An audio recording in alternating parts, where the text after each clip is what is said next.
malam dapat istirahat cukup, dingin tetap. Nah, tempat ini juga udah di ketinggian 1100-an meter dari permukaan laut. Terus hari ini kita coba jalan lagi ya. Mungkin sekitar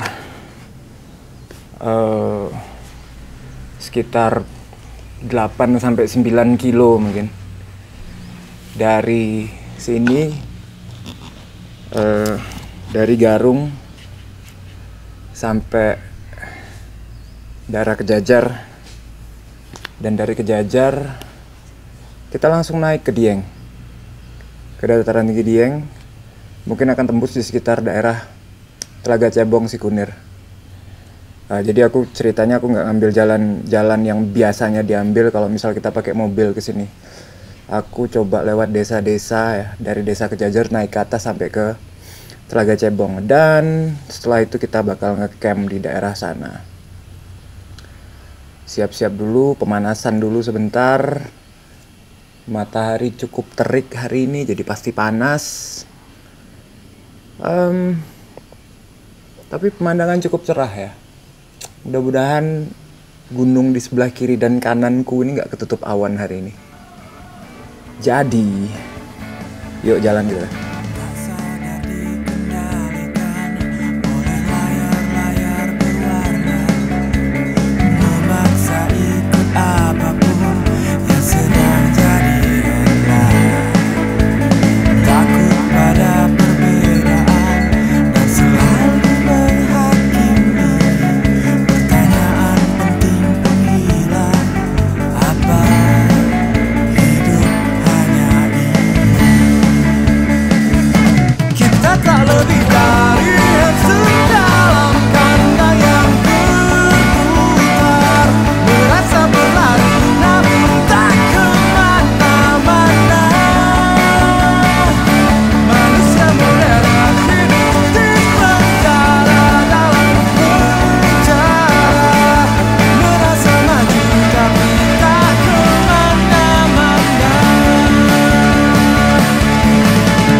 Sebelumnya, aku ingin ikut mengucapkan turut berbelasungkawa untuk keluarga korban yang baru saja ditinggalkan, karena ada lagi nyawa yang harus melayang dalam pendakian. Belum lagi ditambah, dalam waktu dekat ini ada beberapa kasus tersesat dan hilang di gunung yang terjadi. Kalau kita tarik dari akhir tahun 2018 sampai sekarang, kasus-kasus seperti ini semakin sering terjadi. Ada apa sebenarnya? Mungkin yang bisa aku garis bawahi di sini adalah persiapan. Persiapan apa saja yang harusnya kita lakukan sebelum kita melakukan pendakian, baik dalam kelompok, apalagi kalau kita ingin mendaki sendiri. Yang pertama adalah persiapan fisik dan mental. Ada banyak sekali mitos-mitos di internet yang mengatakan bahwa sebelum mendaki gunung harusnya kita olahraga seminggu sebelumnya. Ini mungkin salah satu hal yang paling tidak bijak yang bisa kita lakukan. Karena tubuh manusia itu butuh recovery. Tubuh manusia butuh untuk memperbarui sel-selnya setelah melakukan olahraga. Dan 1 minggu bukanlah waktu yang cukup. Jadi mungkin akan lebih bijak kalau kita lakukan persiapan jauh sebelumnya. 1 bulan, 2 bulan, atau bahkan 3 bulan sebelum melakukan pendakian. Dan ini harus terus dilakukan secara rutin agar kita mendapatkan fisik yang baik saat melakukan pendakian. Dan setelah kita melakukan persiapan fisik dan mental terutama, kita akhirnya bisa mengetahui di mana sih batas-batas tubuh kita, di mana sih batas-batas mental kita. Dan dari informasi itu, kita bisa memilih gunung apa dengan tingkat kesulitan seperti bagaimana yang harusnya kita datangi. Yang kedua adalah mempersiapkan segala macam informasi tentang tempat dan tentang keadaan atau cuaca. Kita bisa membaca banyak sekali catatan-catatan perjalanan dari jurnal-jurnal teman-teman yang sudah sebelumnya mendatangi gunung yang ingin kita datangi. Dari situ kita bisa mengetahui panjang jalur, jarak, keadaan, atau bahkan kesulitan apapun yang bisa kita temui di gunung tersebut. Kemudian cuaca, kita bisa mulai mendatangi situs-situs tertentu seperti BMKG, atau salah satu langgananku adalah www.mountainforecast.com. Di situ kita bisa mendapatkan informasi-informasi cuaca dari berbagai macam musim. Dari informasi ini, mungkin salah satu tips yang bisa aku berikan adalah untuk teman-teman yang mendaki sendiri akan jauh lebih bijak. Ketika kalian sudah mendapatkan semua informasi, kalian bisa mendatangi jalur-jalur yang populer, jalur-jalur yang punya penanda-penanda jalan yang jelas, dan bukan jalur-jalur yang memang belum resmi. Yang ketiga adalah mempersiapkan segala macam skill-skill dasar kalian. Banyak sekali skill dasar, dari skill dasar survival atau bahkan skill dasar yang paling kecil sekalipun. Seperti misalnya, bagaimana cara membangun tenda saat hujan badai terjadi. Dan skill-skill dasar seperti ini harus terus ditingkatkan jika kalian memang ingin pendakian yang aman.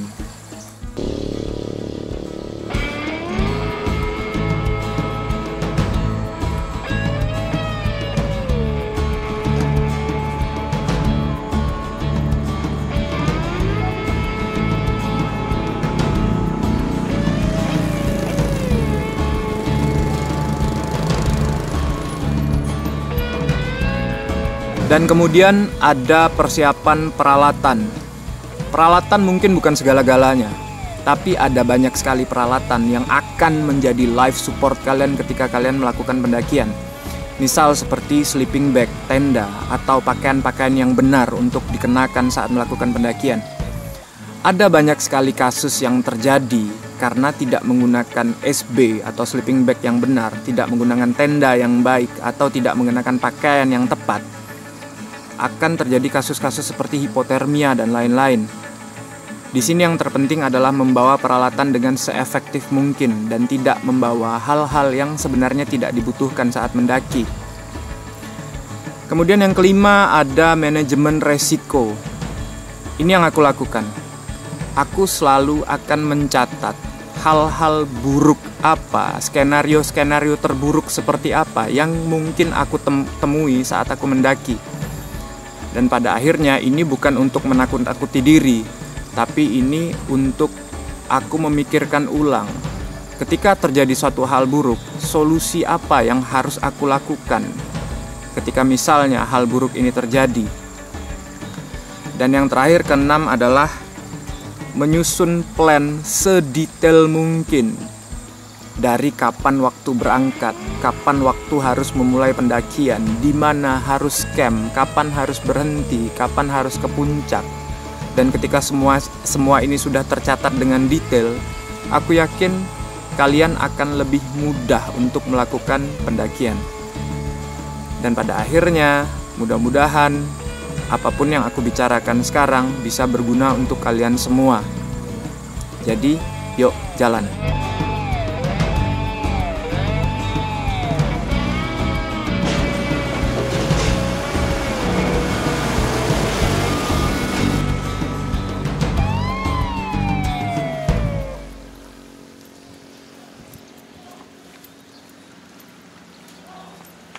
Kulit yang menghitam perih terbakar matahari, tapi aku damai. Telapak kaki yang mulai melebar dan melepuh, sama sekali tidak mengganggu karena aku damai. Apapun ketidaknyamanan yang ada, damai tetaplah damai. Damai adalah candu. Sangat disayangkan, kita jauh lebih memilih cerita perang tanpa peduli cerita damai. Padahal mungkin damai adalah obat dari semua penyakit kemanusiaan yang ada saat ini.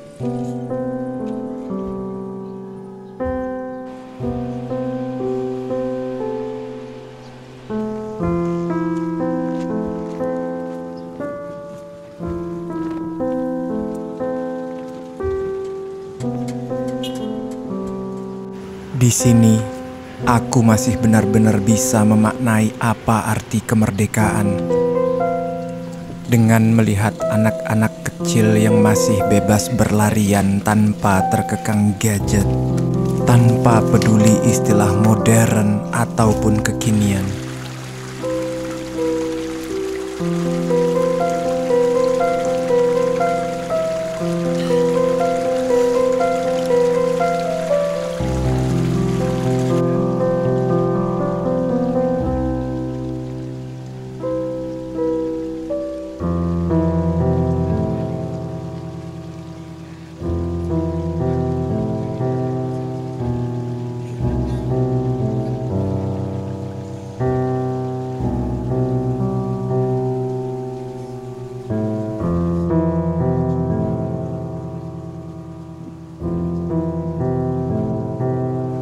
Semua yang aku temui dalam perjalanan selalu bertutur kata dengan sopan, selalu menyapa dengan ramah.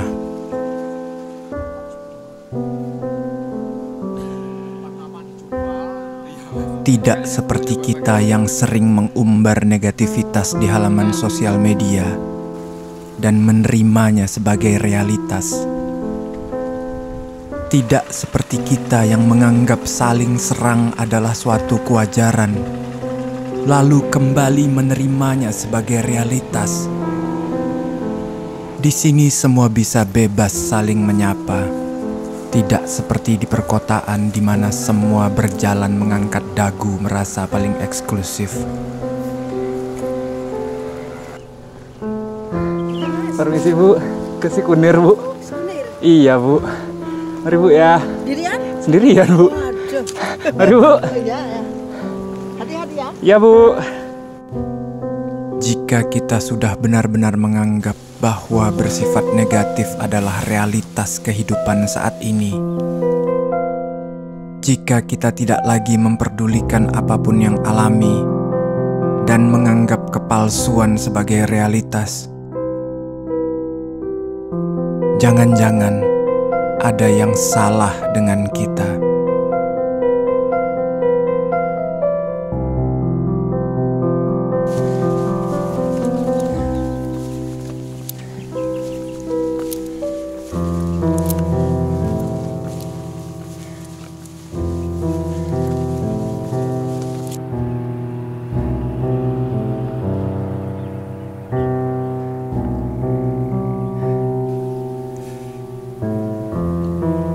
Ini jalan memotong yang seharusnya dari Kejajar tadi, kalau misal kita pakai kendaraan biasa ke Dieng mungkin sekitar 12 kiloan. Lewat sini hanya sekitar mungkin 3-4 kilo mungkin. Tadi sempat ngobrol dulu di bawah sama bapak petani tembakau dan nanya ya tentang daerah sekitar sini. Masih semua orang pada heran, kenapa jalan Mas? Ya, aku juga sebenarnya susah untuk menjelaskan sih. Tapi justru di situ serunya. Kadang gini deh, kita kalau lihat ada ibu-ibu dengan beban yang sangat berat, jalan kaki menaiki tanjakan seperti yang biasanya kita lihat di pedesaan. Dari mulut kita cuma bisa keluar, duh kasihan ya, berat banget pasti. Padahal kita yang kita lakukan hanya tinggal tekan pedal gas atau tarik tuas motor. Kita tidak bisa benar-benar merasakan apa sih yang mereka rasakan. Rasa itu penting kalau menurutku. Berjalan seperti ini, dia benar-benar memunculkan empati. Tahu rasanya apa yang mereka rasakan tiap hari berulang-ulang.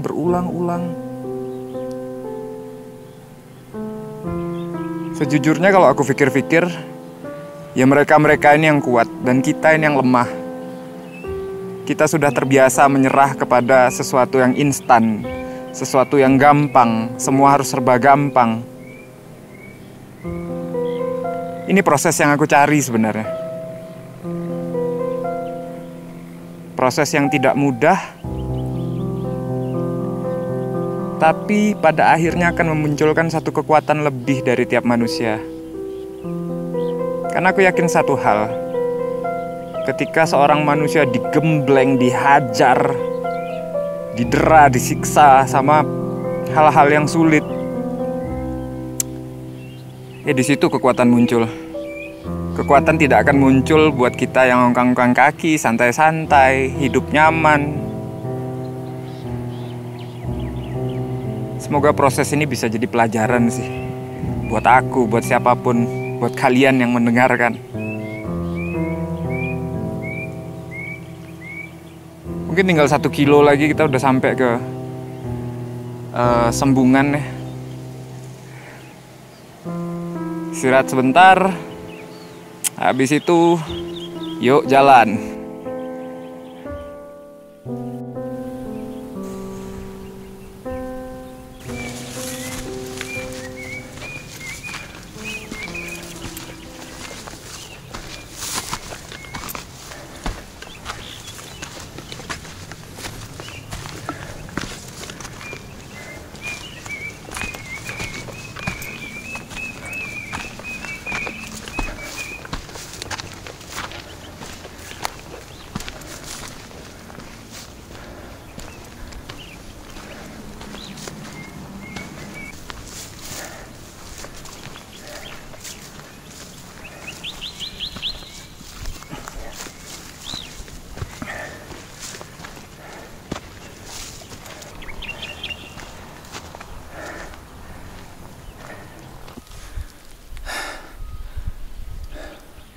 Gila jalurnya. Ini jalur warga tapi gila. Keren.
di Sembungan,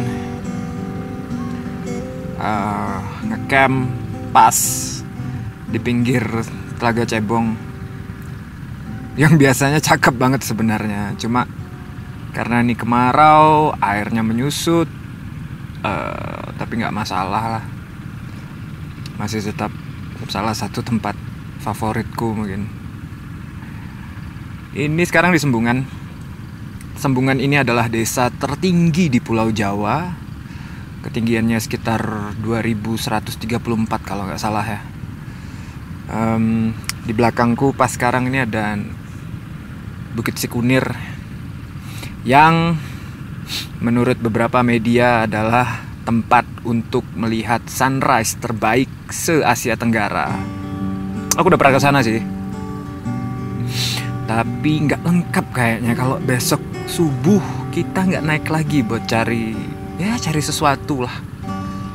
Bukan gambar ya, cari sesuatu lah, cari rasa, cari inspirasi mungkin lebih tepatnya.